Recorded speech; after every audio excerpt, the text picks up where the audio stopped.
Hi, my name is Sarah Brockwell, and this video is my Project 2 for Teaching Diverse Learners for Dr. Kathleen Shahan. And so the topic of my project is culture. And one of the first things that stuck out to me when I was doing my reading for this particular project, and I like the definition of the book, so I quoted it straight from it. And it's: culture defines who we are. It influences our knowledge, beliefs, and values.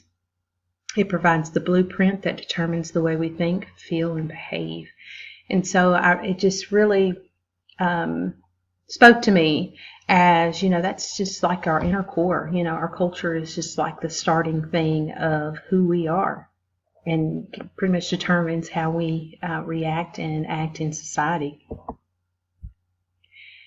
And the part of culture that speaks to me the most is the ethnocentrism, which is the attitude that one's own group, ethnicity, or nationality is superior to others.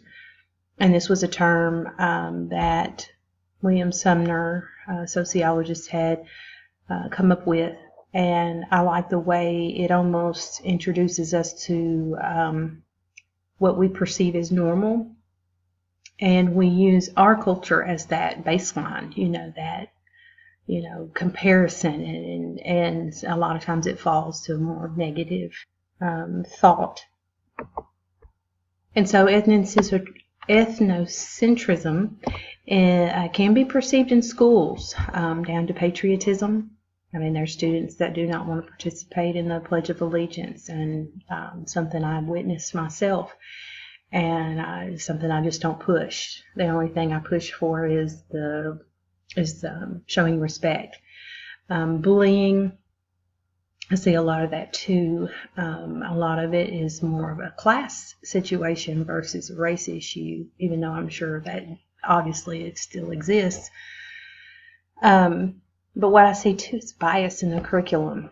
History is one of the main ones that, it's the white male dominant, and that we're taught that, the greatness of our country, with the exclusion of some of the other ones being great. And, there's a lack of positive images of different races and countries in the textbooks. And science is also another area where there has been some ethnocentrism with the predominance of white men, and big push in the most recent years to involve more women and girls into science. And recently had the Hidden Figures video come out about the black women that were kind of the head women behind the whole NASA thing. English, you have where, that's a subject that has to be mastered by our ESL students, but yet there's not the same requirement for learning foreign languages. Some schools, it's just even electives. They're not even something you have to take. And of course, literacy, male white dominance there again. Which I think there you do see a lot more women, but it is still more of a white man type study.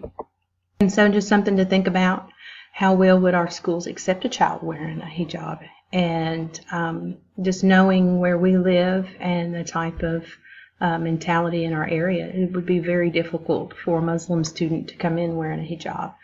And it would cause a lot of hysteria, which goes back to the ethnocentrism. Just not really seeing that, their culture and their beliefs are just important as ours are to us.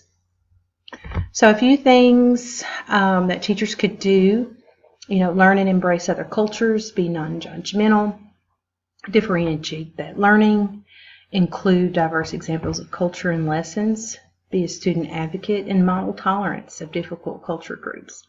And these are things that I hope I'm doing, and I know I'm not doing it as a new teacher to the best of my ability, but it's definitely something that I will continue to strive to do. But modeling tolerance for sure is something that I do know that I do very well for my students. And thank you very much.